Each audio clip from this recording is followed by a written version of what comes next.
Alright, welcome back. The 7th installment into the Infinity Saga series, Thor: The Dark World, starring Chris Hemsworth, Tom Hiddleston, Anthony Hopkins, Natalie Portman, Rene Russo, and Christopher Eccleston. This was written by Christopher Markus, Stephen McFeely, and Christopher Yost, and directed by Alan Taylor. Thor's quest to bring peace to the Nine Realms is interrupted by the return of Malekith and the Dark Elves. Seeking to turn the realms into darkness, using a power known as the Ether, Thor reunites with Jane Foster to stop Malekith with the help of an old enemy, Loki. This is a weird one. This is certainly an underwhelming movie. It's known as a bit of a misstep for Marvel within the cinematic universe. Does have some nuggets of entertainment though, that cannot be denied. There are just some great aspects of what they tried to do here that just didn't work, which is such a shame. But where we have gone from this is fantastic. So you could probably say that Alan Taylor, the director, I hadn't really heard of him before, but he does have a long history of directing TV shows. He's directed some amazing shows like Mad Men, Game of Thrones. He's even directed one of my favourite episodes of 6 Feet Under, which it's a show that I love. I don't think it's criminally under-talked about, to be honest. It's such a fantastic show. It was back in that era when TV was on the rise again and HBO was at the forefront of that. You know, things like Band of Brothers. 6 Feet Under was another one of those shows, and if you haven't seen it, get on it. It's fantastic. Still great to watch even now. Thor: The Dark World was definitely the beginning where they started to settle into more of Thor and Chris Hemsworth natural comedy. There was glimpses of it in the first Thor, and then there was more of it in Avengers. But I feel like Thor: The Dark World, there was this push to make him a bit more funnier, so that it would hit more beats that would connect with the audience more. There was a chance here to see more of the Nine Realms, which we didn't really get to. I mean, each glimpse we get to see into was especially Vanaheim and Svartalfheim. There are very obscure looks into those worlds. I mean, so vague. They could be the same planet and you would never know. The key is the title card at the bottom that tells you straight up where you are. But still, there was definitely a push here to make Asgard as well seem a bit more gritty, more realistic, along with the darker tone of the film and its story. Talking about the story itself, it sounds great on paper, the idea of it, like these entities that existed before time, before the universe, that lived in perpetual darkness and then were essentially ostracized by the beginning of the universe that we know, the era of light. And now they are desperately trying to send the universe back to a time of darkness to suit their own habitat. That's such a cool idea, but a lot of the stuff that happens in this film, it's really cool to hear, but then you think about it for a minute and questions pop up. Like the initial conflict between Bor and Malekith, the main antagonist. It's supposed to have happened millennia ago, 5,000 years ago. And this convergence that we see, where you can actually literally see the Nine Realms on Midgard, that's supposed to happen every 5,000 years. Somehow that phenomena wouldn't be written down countless times. But yeah, there is this interesting take to make it into a darker tone with these quite menacing enemies, and I don't mind that, but it just isn't delivered. It doesn't stick the landing, and it's a shame. In this film also they decide that language is different in the Marvel Universe, which I thought was a bit silly, considering we did a whole movie with extraterrestrial aliens, gods that we know them as, and they all speak English.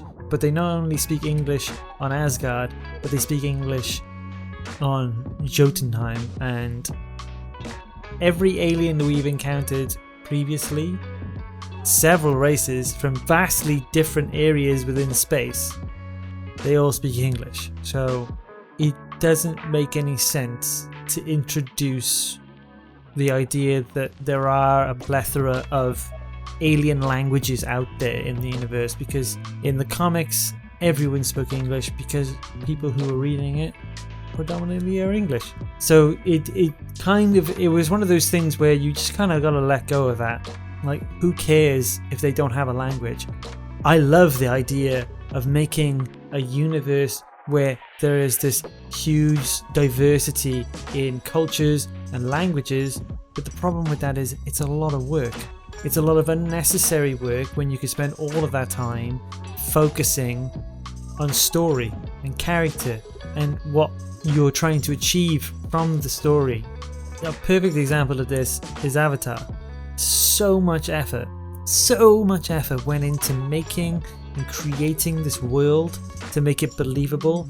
The VFX were unprecedented. Cinematography was unprecedented. The actors had to learn an actual new created language for this fictitious world. And then what we got? We got a absolutely generic garbage story that has been told so many times, and it was so crudely done. Don't get me started on unobtainium. Don't even mention that element to me. It's so obscenely insulting. It's a waste. So I prefer the way that Marvel did it, where they decided to just kind of let go of that one thing, let go of the fact that, you know, there are these aliens, but they all speak one common tongue. When it comes to the story with Asgard, the culture seems a bit more fleshed out. They did try to expand on the fact that they have extremely advanced technology and that they are more than just generic people in gold robes. You know, they muddied up the way that they look and made them seem a bit more medieval, but then also advanced. But it's still very allegorical, you know. I had to do some research on the Dark Elves, and I found out that this kind of backstory essentially is a very MCU story. It's an Earth 1999 in the multiverse story, which is the name for our Earth's location in the Marvel multiverse. The original comics being Earth 616. That's pretty cool. That's pretty interesting. With everything that happens in the story, with the dynamic of Thor and Loki, two brothers who have become at odds because of their nature. Thor has become very morally righteous, and Loki is just confused and deeply besought on vengeance, and anger for being misplaced in life is just too much, and he craves chaos and destruction. It comes into light with him sort of exposing his relationship with his mother, Frigga, played by Rene Russo. I really like this. This is like my favorite thing about the movie, is that it adds this extra layer of complexity to Loki, where we realize now that he does actually care about something. There is like one thing he cared about, and that was his mother. His mother, you see that she is the person who taught him all of the things that he knows, the reason why he has such a different power set from Thor, and what makes him such an incredible force. Writers, it's so strange that this is from the writers of 3 of my favorite Marvel movies, and they also have been credited for 2 of the movies that I find not that great, which would be Captain America and this one, and Thor the Dark World. It just doesn't have much replay value, right? I don't really want to watch it again. There is an incredibly entertaining scene in this movie, and if you haven't seen it, spoiler alert, but is when Loki decides to impersonate Captain America. It just makes me laugh on the basis that he knows this much about Steve Rogers. That makes me laugh immensely. Hey, you want to have a rousing discussion about truth, honor, patriotism? God bless America. Some of the environmental shots in this film are actually pretty amazing. Whether or not it's London, or Svalbard, which is Iceland, or Vanaheim, which I'm not sure where that was shot, but it's quite pretty. It's all quite good, but I especially like the shots, the dynamic action shots, like when the elves make the assault on Asgard. You get these really beautiful looks at the Rainbow Bridge, the Bifrost, and then the ships decloaking with these great skylines, and then especially like the the flying scenes later on. I thought this was all really cool, and the shots themselves are really fun and interesting. I really like them. They're dynamic. It looks great in 4K. It's definitely something that I enjoyed looking at. It's very hard to rationalize watching a movie like this just for those small moments. The pacing is not very great in this movie, which is symptomatic of the scenes essentially being kind of boring or kind of dry. I mean, it's not a terrible movie. It's just it's like a 2-hour movie that does feel long, and it feels long because it's just a bit boring. That's all. Nothing really excites me. The villain's plot and intentions are very weak and two-dimensional. It's very sad that he's just a typical villain when we've already had a few really interesting villains, Loki being one of them. Overall, this is not a great watch in 4K. Like I said, there are some moments, like showroom kind of moments, clips that you would put on in the background when you were showing off a TV. Next time I get to see Captain America the Winter Soldier, and that's when the big guns come out. That's when things change. And that's when we realize that something really great can keep happening with these characters, and we can deepen their connections even more. So I'm so excited to see that film again. I haven't seen it in so long.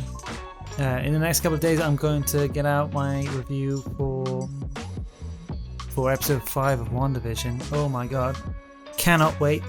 Last week was fantastic.